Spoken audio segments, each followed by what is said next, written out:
Simple. ở đây lúc khởi động dòng chảy không phải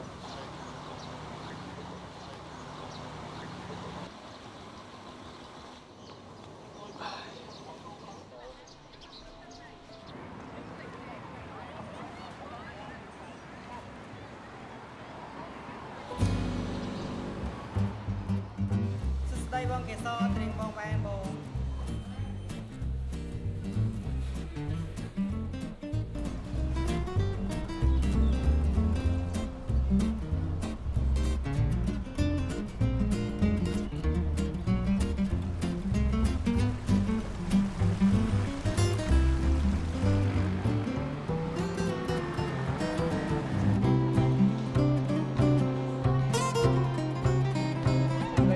ខ្ញុំសូមកាហ្វេកាមកាពត pistachio oatmeal ice chicken espresso យកក្រែនដេបងសូមនំប៉័ងម្រេចកាពតមួយផងខ្ញុំអ្នកកាពតហ៎បង សុំឈ្មោះមួយបង ឈ្មោះសវណ្ណ បងសវណ្ណអ្នកកពត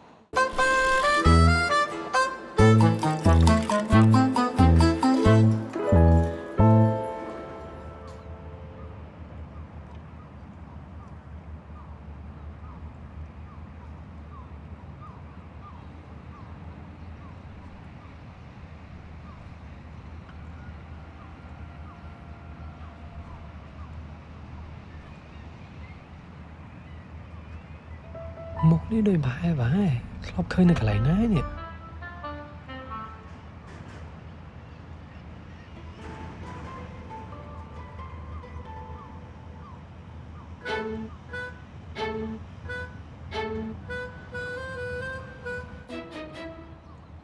Hello បងកេសរគឺមិនគឺ ស្គាល់ខ្ញុំណាស់ ណាគេមិនស្គាល់គាត់តែ creator ដល់ល្បីហ៎អូសភៅនេះខ្ញុំរើបានផឹកមិញហ្នឹងហើយឃើញមានឈ្មោះកេសរនៅលើហ្នឹងដែរដូច idol ដែរ អូខ្ញុំស្មានតែបាត់ឯតានេះតែបាត់សភៅនេះអីខ្ញុំបល់ហ្មងធ្វើកន្ថា creator ខ្ញុំត្រូវកត់ idea ថ្មីៗទុកក្នុងហ្នឹងរហូតហ្នឹង Oh I see ថារកធ្វើកន្ថាពីការផ្លែៗនៅខ្មែរយើងតើលើកាំងខូពេកក៏ offline ផ្លែសិនទៅ ខ្ញុំមានរូបការខ្លះៗទេតាខ្ញុំបាន collect ទុកមក អូស្អាតមែនតើអូនៅកពតរបស់យើងណាមានផ្កាអីដែលពិសេសអត់ មានតើមិនថាអត់មានការអំបិល ហ៎បើមានផ្កាដែរ និយាយរួមទៅវាមិនមែនជាផ្កាដែលដុះលើដើមឈើទេវាជាក្រាមអំបិលដំបូងបំផុតដែលអណ្តែតនៅលើផ្ទៃទឹកគេហៅវាថាផ្កាអំបិលព្រោះតែវាមានសម្រស់ស្រស់ស្អាតបំផុតនៃស្រែអំបិលនៅពេលដែលត្រូវជាមួយនឹងព្រះអាទិត្យវាមានរសជាតិប្រៃតិចជាងអំបិលធម្មតាហើយវាមានភាពស្រួយនៅពេលដែលយើងយកដៃទៅប៉ះវាបើនិយាយពីផលទទួលបានវិញគឺវាមានបរិមាណតិចជាងតែមានតម្លៃថ្លៃជាង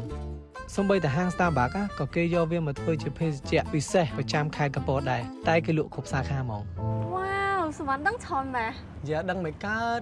បើខ្ញុំកូនអ្នកកំពតឯហ្នឹងហើយប៉ាម៉ាក់ខ្ញុំជាម្ចាស់សេមបលសិត 100% នៅកំពតចឹងណាខ្ញុំគិតថា idol គួរតែសាកត្រិងថ្មីកាអំបិលកំពត pistachio oatmeal ice chicken espresso ដឹងតែស្រស់ស្រាយហ្មងហើយខួរហ្នឹងឡើងក្រាំងហ្មងយីមែនណា អូខេចាំទៅសាកអញ្ចឹងអូចុះខាងហ្នឹងនៅមានផ្កាអំបិលអត់ មានតើចាំខ្ញុំជូនទៅមើល ចុះស្អីមិនដែរ Why not សួស្ដីអ្នកទាំងអស់គ្នាថ្ងៃនេះខ្ញុំបានមកមើលផ្កាអំបិលលើកទី1អូយស្អាតមែនតើតោះចាំតិចទៀតខ្ញុំនៅតែមើលផ្កាអំបិលទាំងអស់គ្នាណា